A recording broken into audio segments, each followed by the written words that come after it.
Hey everybody, as the Cold War wages on, we kind of talk about how the Cold War started, kind of what the opinions were of the Soviet Union and the U.S. We started seeing how it affects us here and affects the United States abroad as well. We finished off the last one before spring break here. So in the United States, we kind of see this Red Scare happen. So look down here, guys.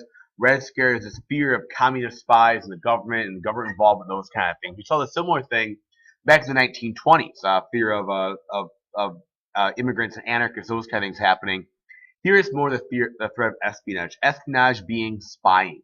And so the U.S., the CIA, and the Soviet Union both had their own spy agencies whose job it was to spy on and do different things, different countries. So the United States had the Central Intelligence Agency, better known as the CIA. Their job was to spy on the Soviet Union, that kind of thing. The Soviet Union had the KGB. That was the Soviet Union spy agency, and both sides did work to, try to influence countries in the name of the United States and spy on different kind of things that were going on here. Now, the United States created something called the House Un-American Activity Committees, or HUAC. It was a group in the House of Representatives whose job it was to catch spies, okay, investigate people who were possibly working for the Soviet Union or who were associated with the Soviet Union or doing any kind of quote-unquote un-American thing. Uh, it was in in the government, it was in Hollywood, all over the place. Now, I understand that one of the things that could happen to you if you were busted for this or you were even investigated was you were to be blacklisted. Blacklisting meant that you were basically not going to get a job anymore. If you were investigated for, one of these things, you were not going to get a job. Anywhere from government employees, people in Hollywood were investigated. So a couple of examples of this. One example was a guy named Alger Hiss. Alger Hiss was a young lawyer. He'd worked in the government for a while.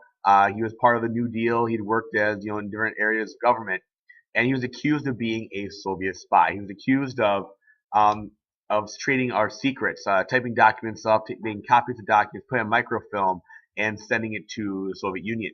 And he was actually accused in a very public trial that was broadcast on TV. And then a congressman named Richard Nixon, who later becomes vice president and president later on, was doing a lot of the accusing and questioning. And so it all came down to something called the Pumpkin Papers. The Pumpkin Papers were a roll of microfilm where documents that supposedly Hiss had typed up and hidden in a pumpkin on a farm, and somebody had found it. Later on, he was accused of perjury, lying under oath about if he had sold documents or not sold documents.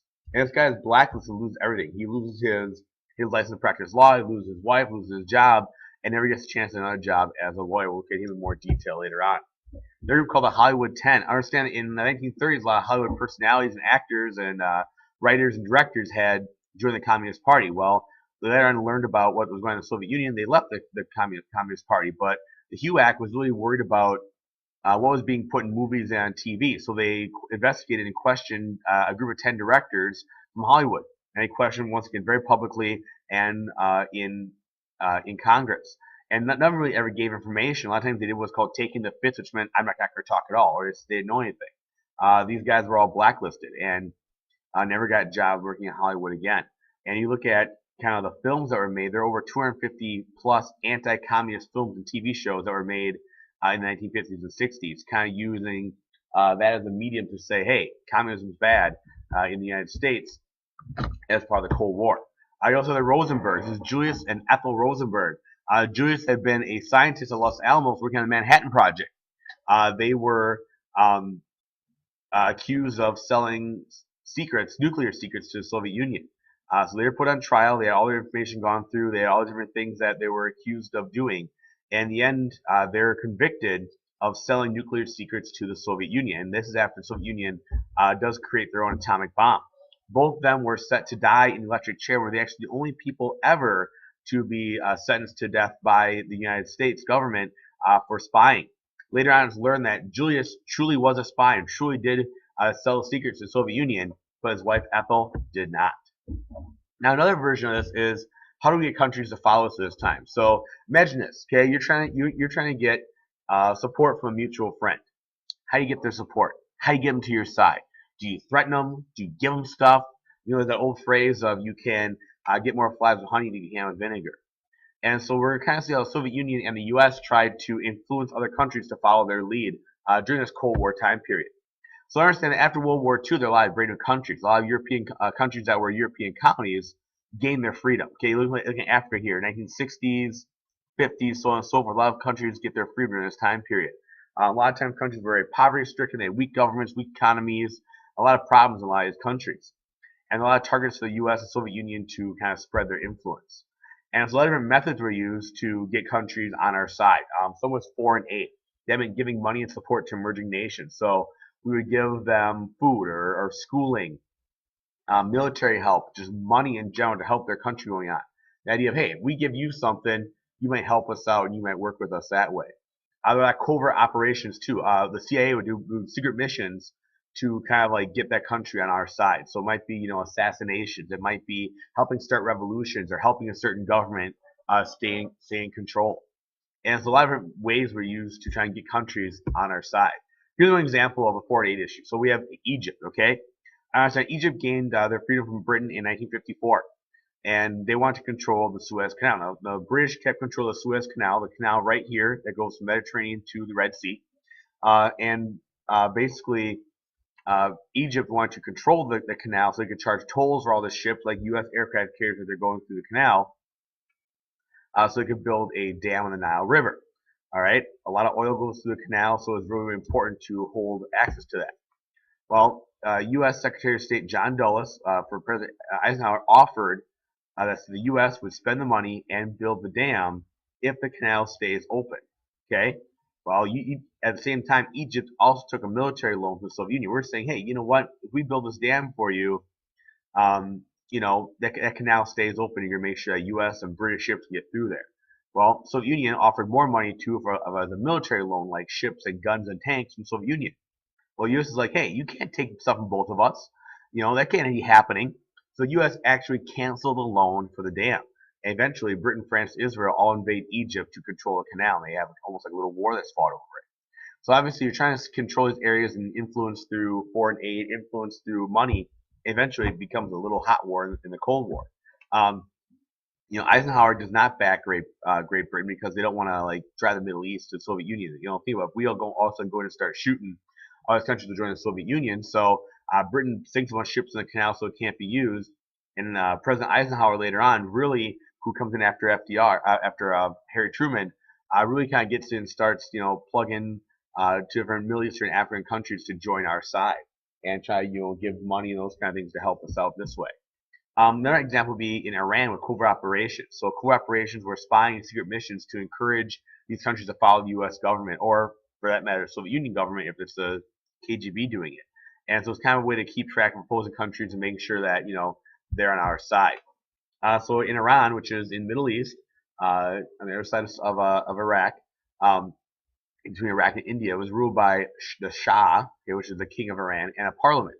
And so the prime minister, who was kind of representing the parliament, was named Mohammad Mossadegh, who was kind of forced to nationalize the oil industry in Iran. So most of the oil companies were owned by Britain at the time. Okay. And so he said, no, instead of being owned by Britain, they're being owned by Iranian companies. Well, Britain stopped buying oil from Iran then, and Iran's entire economy based around oil started to suffer.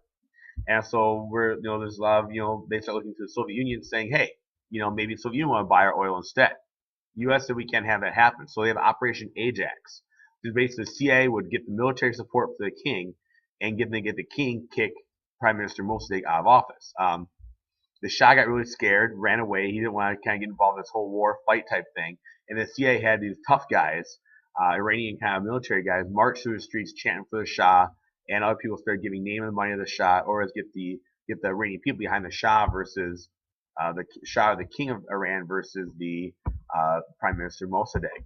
And in the end, the Shah's military, the CIA kind of fought against the military, mostly almost like a little civil war. And when the Shah's group wins, he agrees to make sure he sells Iranian oil to U.S. and Western Europe. And the CIA kind of organized all this stuff all in secret. So you kind of see the U.S. kind of getting involved in other countries' politics in secret to make sure that they work on our side this way, kind of stay on our side.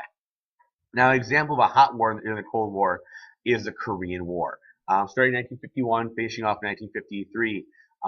And understand that North Korea was communist, South Korea was a democracy. And the whole reason it happened is kind of like with the Germany being split up. During World War II, the Soviet Union invaded into Japanese-controlled North Korea just after U.S. dropped the atomic bomb. And so after the war was done, it was divided like Germany. So how Germany divided, Western was controlled by Britain and U.S. And the Eastern was Soviet Union. Here they divided the 30th parallel, 30th line of latitude. The North was communist and the South was democratic.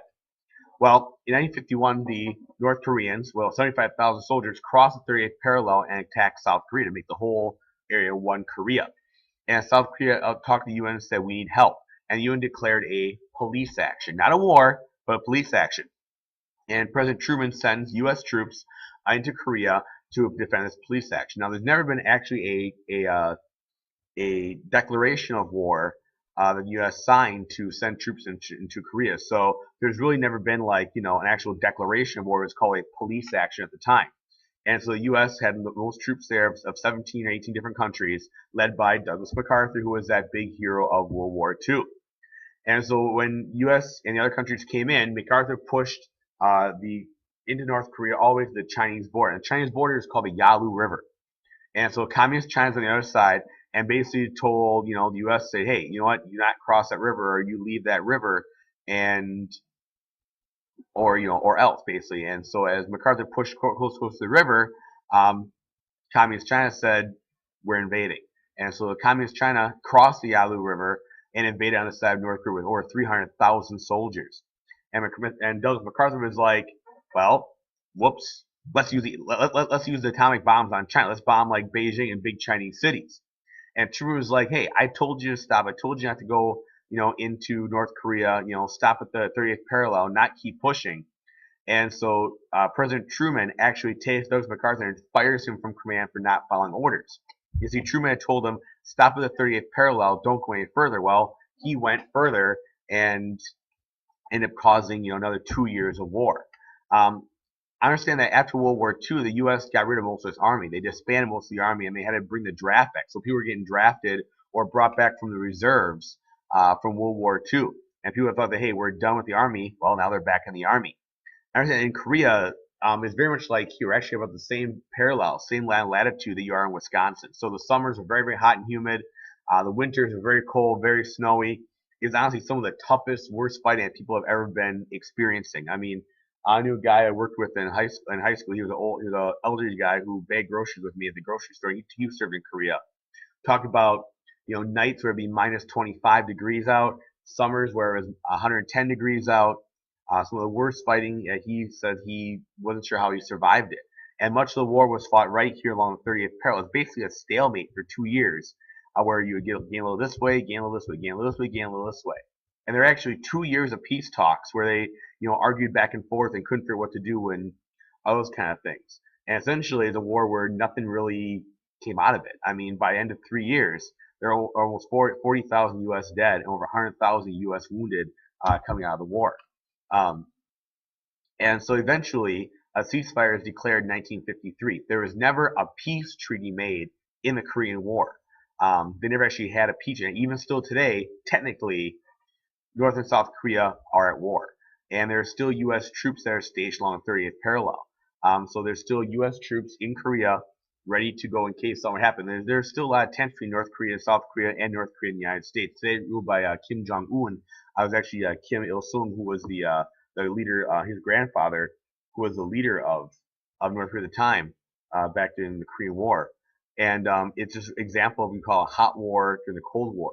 Whereas, a hot little flare-up, you will, during the Cold War of, now the U.S. fighting, never U.S. and Soviet Union fighting, but here was U.S. and North Korea being associated with the Soviet Union.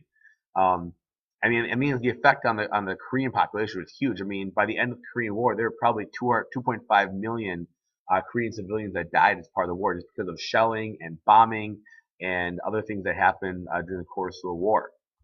So, I mean, obviously, this is a really big deal in terms of, the effects of the Korean War. And it's really kind of controversial because for some people, I'm going to show you, here's images I took of the Korean War memorial. A war is never declared, a draft took place. A lot of people were very resented at the time because, you're being sent to fight for something that, isn't really concerning us. I'll leave you with a little quote from a thing here. It says, our nation honors her sons and daughters who answered the call to defend a country they never knew and have people they never met. 1950-1953, Korea. The idea that, U.S. soldiers went there to help defend people, kind of fight for democracy, those kind of things. At the time, that's my buddy Brent, who's in the picture. But anyway, thanks a lot, guys.